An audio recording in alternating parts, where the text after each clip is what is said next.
এই প্রথমবারের মতো সৌদি আরবে কনসার্ট করবেন জেমস।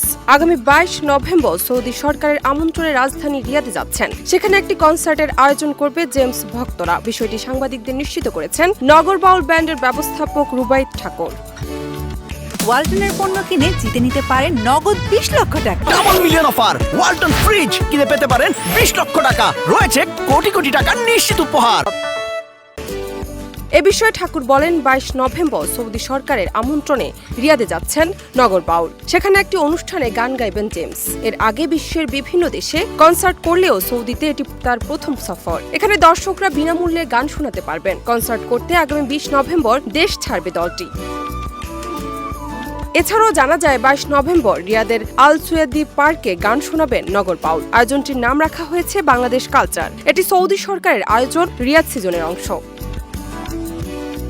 রক্ষণশীলতার মোড়ক থেকে সৌদি সমাজকে বের করে আনতে নানা উদ্যোগ নিচ্ছেন যুবরাজ মোহাম্মদ বিন সালমান। ভিশন 2030 পরিকল্পনার আওতায় 2018 সালে বিনোদন জগৎ থেকে নিষেধাজ্ঞা তুলে নেওয়া হয়। খুলে দেওয়া হয় সৌদির সিনেমা হলগুলো। আয়োজন করা হয় চলচ্চিত্র উৎসব থেকে শুরু করে কনসার্ট, ফ্যাশন শো ইত্যাদির।